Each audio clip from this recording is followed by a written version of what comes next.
I'm Olivia, and I have no idea what I'm doing. I've quit my job and sold everything. Now, I'm exploring the world and discovering the meaning of life, happiness. Am I delusional, or am I living the dream?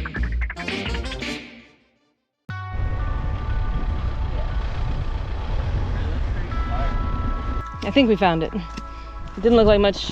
There's a pile of rocks. It said Sister's Peak.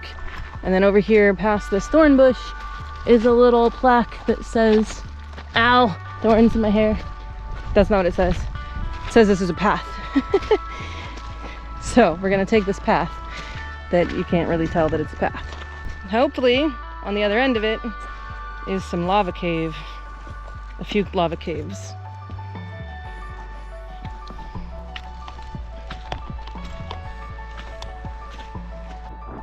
Don't forget to like this video.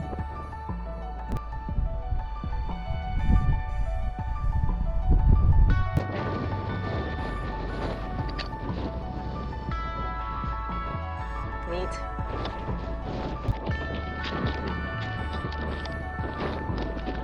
Look at all these cool craters. Right now, we're gonna go up this one.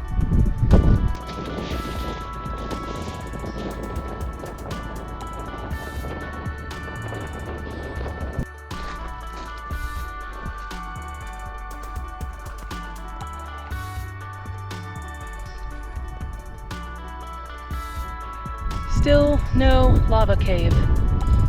I don't know where to find a lava cave. The map says there's 3 of them here, but I haven't found any.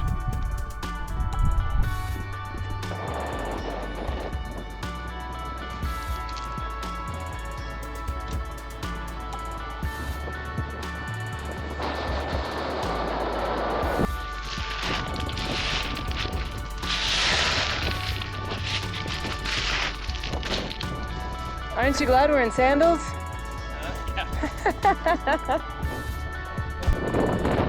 It has been a more strenuous and lengthy hike than I expected. Not quite prepared.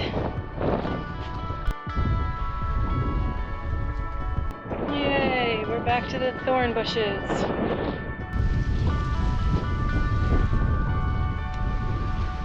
We made it back to the car. And then we made it to the beach and out to another dive.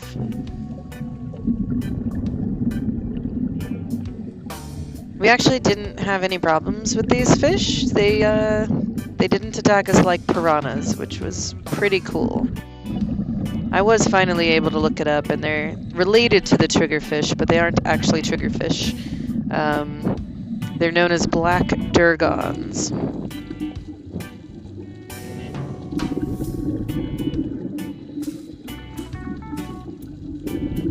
It is pretty unusual for them to be in such large numbers here. They actually don't know why there are so many in this area.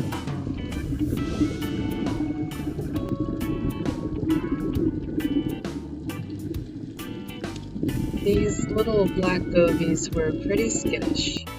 It was hard to get a video without them running away. Or I guess swimming away.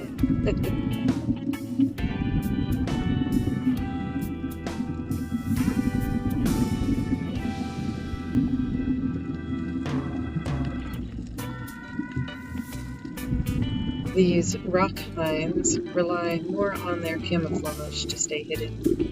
They're not as apt to run away.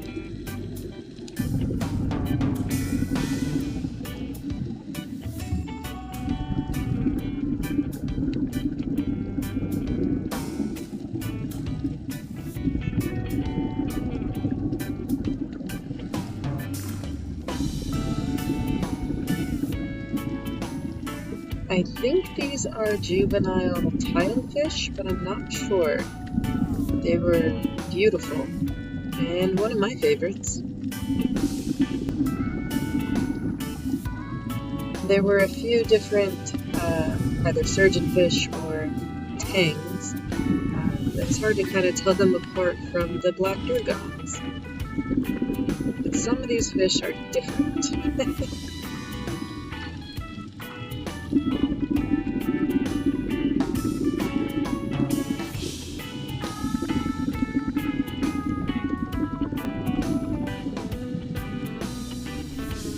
I thought this was a different type of fish. It's still a black durgon, but because of the lighting, and I think a little bit of their color change, they looked a lot more blue. This one is a white hawkfish, and it is endemic to Ascension Island.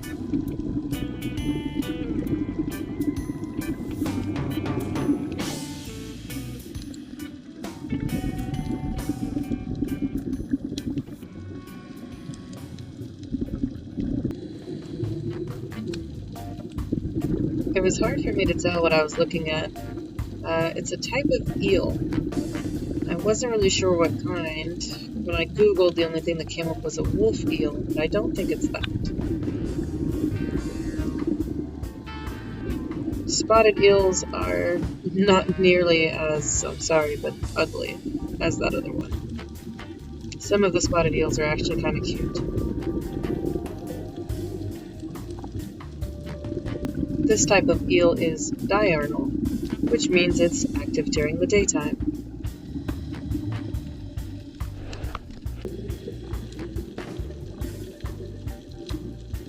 This spotted eel made friends with a soapfish.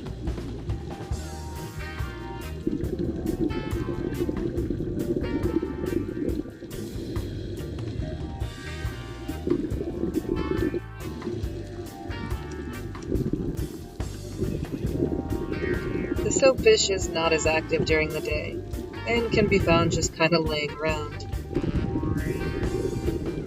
They get their name because they're able to secrete a toxic mucus.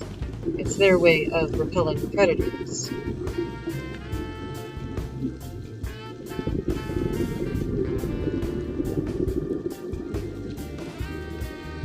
I was surprised to see this flounder. I think it's a peacock flounder, but I'm not 100% sure.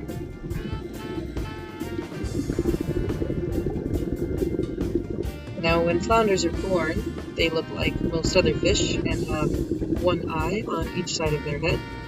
But as they get older, through metamorphosis, their eye actually migrates to the other side, so they end up with two eyes on the top side. Which side becomes the top depends on the species of flounder.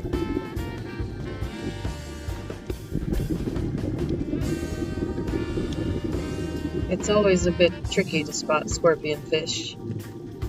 You can see their grumpy faces. The scorpion fish is venomous.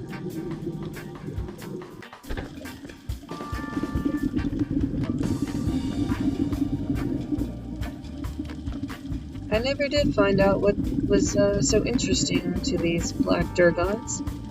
Whatever it was they were eating was gone by the time they dispersed.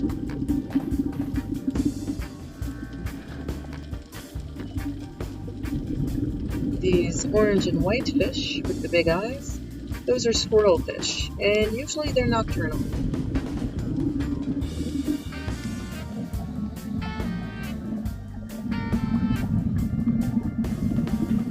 As we made our way back to the beach to end our dive, we found a small school of, I think, mullet, usually used as a bait fish.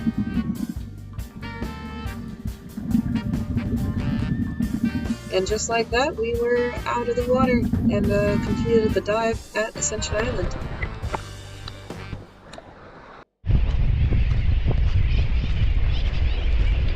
Sorry about the wind again. We finished our dive and it was super cool. And then we still have the rental car until tomorrow morning at like 11. So we wanted to get our money's worth. So we decided to drive over here to the south end of the island toward Wide Awake Fair. Wide Awake is another term for the sooty terns, which they do nest here in thousands, like tens of thousands.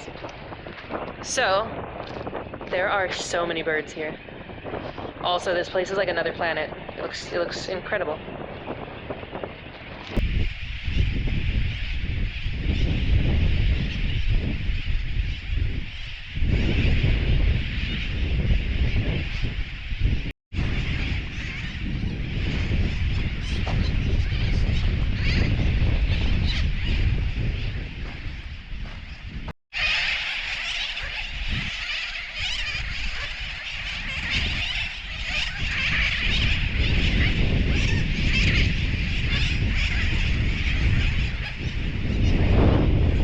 Are they nesting? Do they have chicks? Do they have eggs?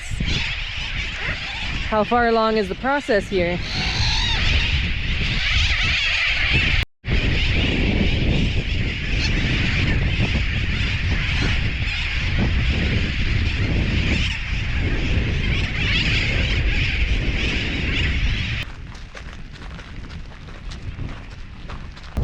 Well, look at us. It is 8:30 and we are on our way off the boat, ready to start the day and get our, I was gonna say full money's worth, but we didn't really pay much at all for this, out of this rental car. So today's our last day with the car, so we're gonna try and get up the Green Mountain.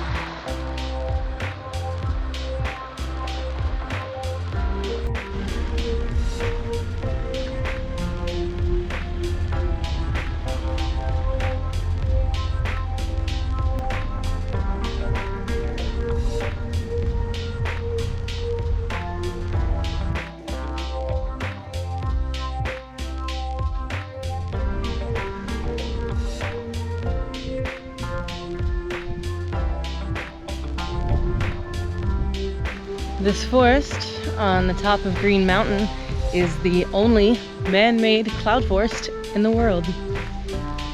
Back in the days of Charles Darwin, they realized that there were no plants here. Everything was very dry and barren. So they introduced about 220 different species of plants with the hopes of creating a cloud so that they would have a source of fresh water.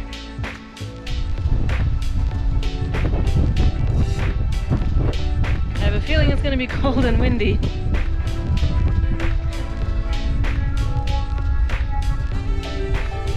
How cool is this? Okay, not as cold and not as windy as I expected. It's quite nice in here.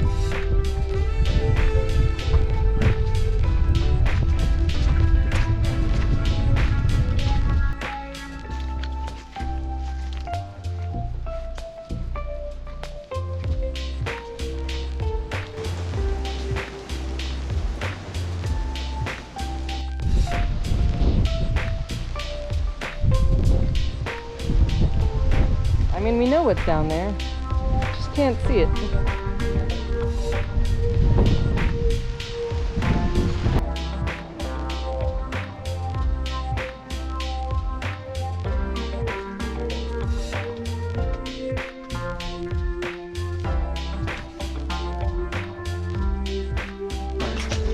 Flip-flops are always the hiking shoe of choice.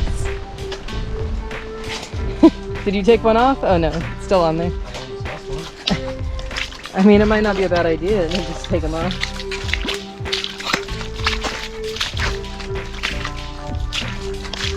It feels good on my feet though.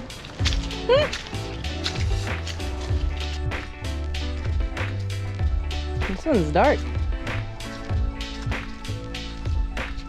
My flashlight does nothing in here.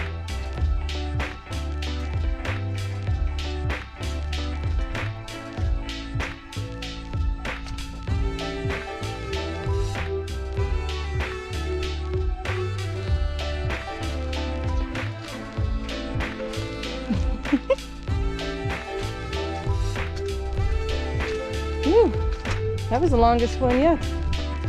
Got rocks in my shoes.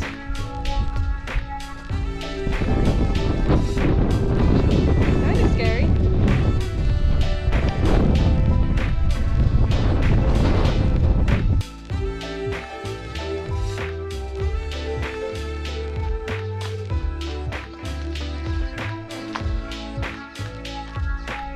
And remember to subscribe to my channel to stay up to date with my videos.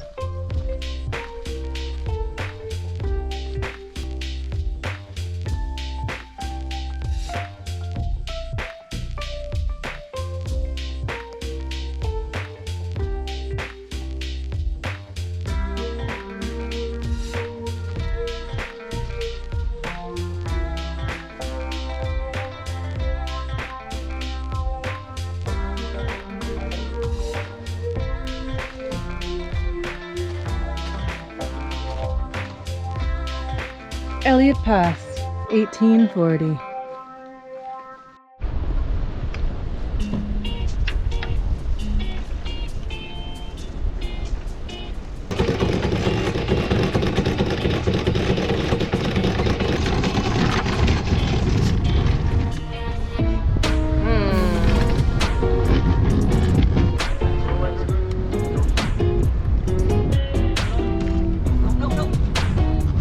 Let's slid back down.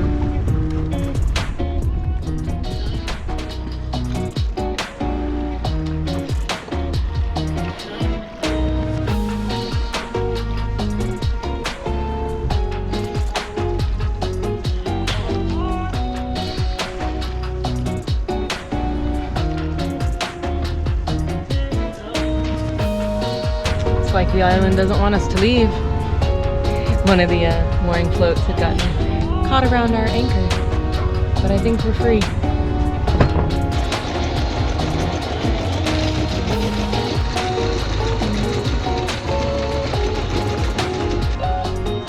Now we can leave.